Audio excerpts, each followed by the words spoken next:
In 1943, as the museum feared bombardment, the fallen angel was hurried out of the Musée Fabre.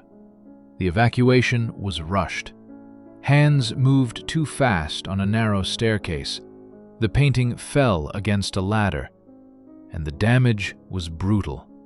The torso, that perfect, sculpted torso, was pierced through, not by a bomb, not by the war itself, by human panic on a staircase. That torso didn't belong to a king, or to a soldier, or to a figure from antiquity. It belonged to the most beautiful devil ever put on canvas. And the strange thing? You would feel sorry for him. That's the problem. Look at this face. Really look. You see a jaw of flawless proportions, eyes burning with an intensity that the word rage doesn't quite cover.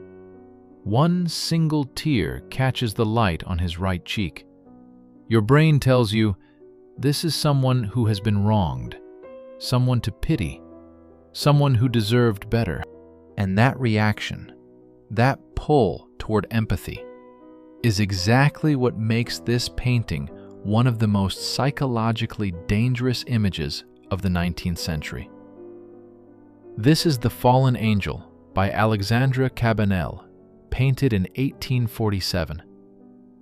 And almost everything you instinctively feel when you look at it is a trap. Let's start with what the painting actually shows. A man, or what was once a man, lies sprawled across bare stone. His body is impossible. Not just beautiful, but anatomically implausible. Every muscle, from the calves to the deltoids, is clenched simultaneously, which no resting human body can do. The veins on his forearms stand out like cables under tension. He's not lying down. He's a compressed spring.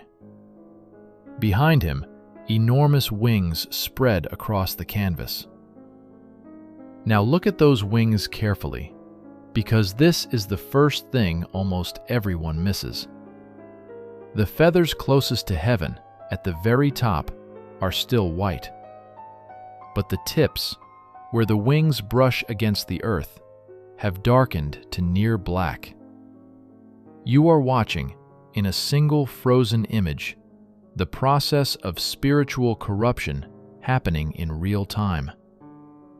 At his feet, a thornless world should have surrounded him.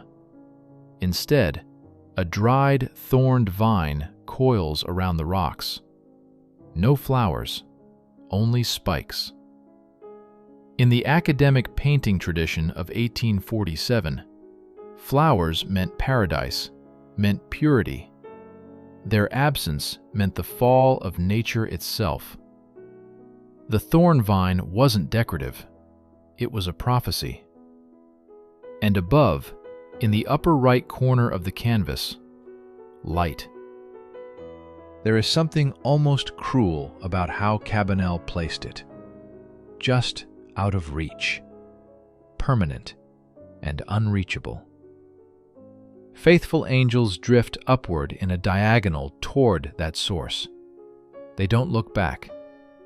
The composition isolates Lucifer in the lower, darkened plane, physically cut off from the light by Cabanel's use of chiaroscuro, the technique of extreme shadow and illumination. The darkness isn't coming from outside. Look at how it starts at his back, at the base of his wings. The darkness is radiating outward from him. He isn't falling into the shadow, he is becoming it. Now, that tear.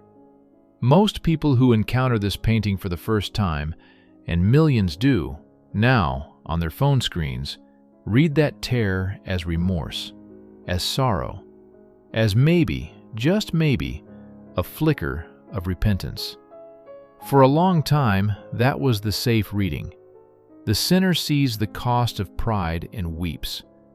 That interpretation turns the painting into a moral warning. It gives the image a clean verdict. But the face refuses to behave like a warning. Because the eyes above that tear are not the eyes of a penitent. They are locked directly onto you, onto the viewer, onto God above, with an expression that scholars have struggled to name cleanly. It is closer to contempt than grief. The brows are drawn in, not in anguish, but in cold fury. The fists are clenched so tightly the knuckles are white, hands crossed to hide the lower face, to hide whatever is happening at the mouth. Is it trembling? Clenched in silent rage? We will never know.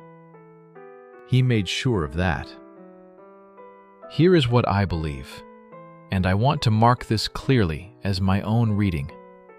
That tear is not remorse. It is the physiological result of absolute, uncontainable, narcissistic humiliation. Lucifer is not crying because he regrets defying God. He is crying because he lost. And those are two profoundly different things. The first would make him redeemable. The second makes him the most terrifying figure in this entire tradition of painting. The tear is the only evidence in Lucifer's defense. Everything else in the body testifies against him. The Musée Fabre's official annotation says the figure represents the fate of man, condemned on earth to restore his angelic nature. Modern viewers and some recent readings resist that moral explanation entirely. There is nothing of restoration here, nothing of humility. What Cabanel painted was the precise millisecond when an angel makes the conscious choice to become a devil. The grief burns out. The calculation begins. To understand the rage in the painting, you have to understand the machine Cabanel was inside. At 24, he was not a free genius painting for himself. He was a funded student in Rome, sending proof of obedience back to Paris. The son of a carpenter from Montpellier, he had won the Prix de Rome in 1845, the most prestigious scholarship in French art, which placed him as a resident at the Villa Medici in Rome. In exchange, he was required to produce mandatory annual submissions called Envoi de Rome to demonstrate to the satisfaction of the Paris Academy that the investment was justified. The Fallen Angel was his second submission. His first envoi had not been destroyed. Worse, for a young artist who lived on approval, it had been dismissed. The Academy had not torn the canvas. That painting, called Orestes at the Temple of Apollo, still exists and was later donated to a museum in Béziers. But the jury's verdict was just as effective as destruction. They called the composition clumsy, the scale excessive, the proportions wrong. For a perfectionist who had subordinated his entire young life to the approval of these men, the verdict landed like a sentence. Cabanel did not retreat. He escalated. Around this time, Cabanel encountered the poetry of John Milton. Paradise Lost, published in 1667, had done something radical to the figure of Lucifer. Milton's Satan was not the grinning cartoon monster of medieval tradition. He was the most gifted, the most luminous, the most magnificent of all created beings, brought low by the fatal pride of his own genius, and written with a sympathy that made readers uncomfortable for centuries afterward. When Cabanel absorbed that text while still burning from the Academy's dismissal, something locked into place. In a letter to his friend and patron, Alfred Bruyas, in 1847, he wrote, "In the end, I am for them now a kind of renegade of their school." He chose the word renegade deliberately. He chose Lucifer deliberately. He was painting himself. Consider what this means. Cabanel knew exactly who would judge this painting. Elderly, conservative academics who demanded submission, deference, obedience to established convention. He sent them a monumental, technically demanding image of the most beautiful rebel in theological history, naked, furious, and staring directly at whoever dared to look. He painted Lucifer looking at the jury. He made the Academy stare into the face of its own authority. The biblical subject gave him cover. The rebellion was in plain sight. The Academy's documented response, cited from the Procès-verbaux de l'Académie des Beaux-Arts, read, "The movement is wrong. The drawing is inaccurate. The execution is unsatisfactory." Cabanel wrote to Bruyas, "This is my reward for all the difficulties I imposed on myself to not submit mediocre work." The painting was never sold during his lifetime. It stayed in his Paris studio for over 40 years, a private monument to the rage he had painted into those eyes. The anatomical errors the judges complained about, the incorrect movement, the unnatural twist of the neck and shoulder, were not accidents. Cabanel had spent years copying the Belvedere torso and Michelangelo's Ignudi on the Sistine ceiling. The muscular figures there, those perfect male nudes positioned at the corners of each biblical scene, left visible marks on Lucifer's own construction. He knew anatomy. He broke it on purpose. No human body can hold that full body tension while lying down. Every muscle simultaneously clenched, spine torqued beyond physiological range. Cabanel sacrificed realism for psychological truth. He needed the body to read as a coiled spring, not as a figure at rest. For absolute evil, there is no state of rest. This is the technical shock of the painting, and it still works. On a phone screen, the pose reads as exhaustion, maybe grief, maybe defeat. But stand before the original, and the canvas measures 120.5 centimeters tall, nearly 2 meters wide, and the figure is life-sized, nearly larger than life. Standing at that scale, the body doesn't communicate rest. It communicates threat. The effect was engineered. The discomfort is the point. There is one decision Cabanel made that shifted the entire painting. In the preliminary sketch from 1846, it survives in the museum at Carpentras, catalogued as Étude pour l'ange déchu. Lucifer's head is bowed, and his face is turned toward the ground. The pose communicates submission, defeat, a creature that has accepted its punishment. That is an image about consequences, a moral lesson with a clear verdict. Then Cabanel lifted the head. He locked the eyes onto the viewer. That single change shifted the painting from punishment to confrontation. The fourth wall broke. The viewer stopped being an observer and became a target. Because what happens when Lucifer looks at you, not at God, not at the heavens he lost, but at you specifically, is that you are suddenly implicated, not just a witness, a participant. And that is the heresy. Not the nudity, not the grandeur, the empathy. Before Cabanel, the devil in Western art looked like a monster, because that was the function.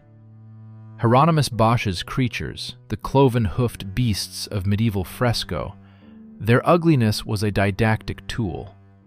"Look," says the ugly devil, "this is what sin produces. Turn away." But Cabanel's Lucifer looks like the most beautiful person you have ever seen, and he is weeping. And your impulse, the one you feel before your rational mind engages, is to ask what happened to him. To humanize evil is to make it seductive. Conservative religious and academic circles understood the implication. To depict the fallen one as something capable of suffering of inspiring sympathy was to erase the boundary between good and evil in the viewer's own chest. That was considered dangerous visual theology, not because it argued for evil, but because it made evil feel familiar. The canvas belongs to the genealogy of the beautiful, wounded villain, the kind of figure modern culture would later learn to love. The symbolist painters who came after Cabanel, Félicien Hops, Franz von Stuck, in the following decades, built their aesthetic of transgression and forbidden beauty on this foundation. He didn't just paint a fallen angel, he invented a posture. And then, after his death, the painting was placed so high on the museum wall that no one could see it properly. The 20th century's triumph of Impressionism and abstraction had made academic painting seem irrelevant. For decades, it was not treated like the magnetic object it would later become. It stayed near the ceiling for decades.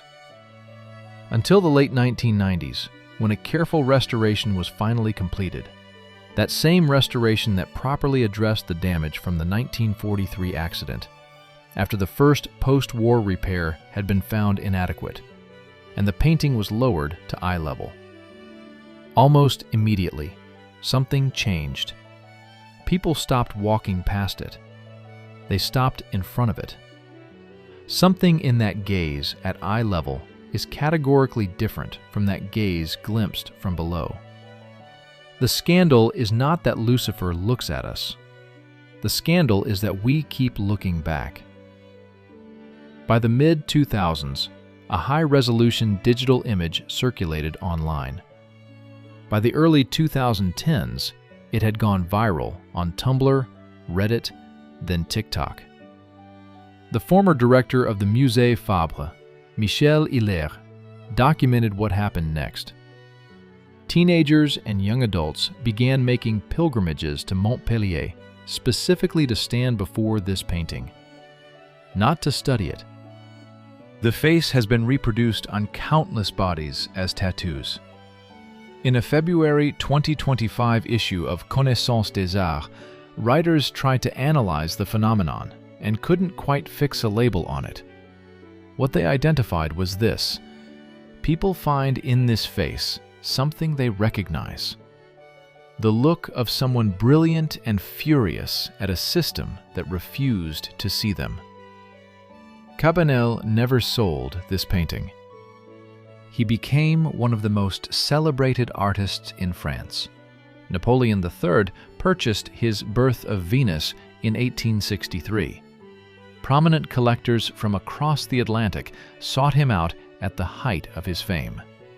And yet this canvas, painted when he was 24, rejected, called technically deficient, stayed with him to the end. Not as a trophy, not as evidence of early genius, as something he couldn't let go of. The private monument to the rage he had painted into those eyes remained in his Paris studio until his death on the 23rd of January, 1889. His brother Barthélemy donated it to the Musée Fabre that same year. We don't know who sat for the face. Other paintings from Cabanel's Roman period have documented models.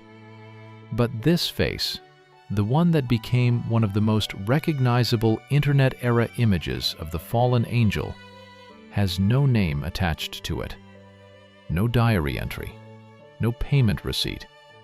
No archive record at the Villa Medici identifies this person. The model is unidentified. Historians can only guess at someone absorbed into the anonymous labor pool of the city, idealized far beyond any individual, into the gold standard of Apollo or Antinous. But the person behind the face, the actual human being who held still in a studio in Rome while a 24-year-old in crisis tried to paint his own humiliation into the image of the devil, that person is completely, irretrievably gone. That face has been reproduced millions of times. It has been tattooed on skin, printed on magazine covers, cited as the ancestor of every beautiful, broken, fictional villain of the last century. And the person who made it possible doesn't exist in any record, anywhere. The most famous devil in modern visual culture is a ghost wearing a borrowed face. The tear still falls. Almost 2 centuries later, across whatever screen or wall you're looking through right now, it is still doing its work. Not asking for your pity, not offering repentance, just making sure you feel something, making sure you can't look away cleanly. The painting never asks whether Lucifer can be forgiven. It asks something worse.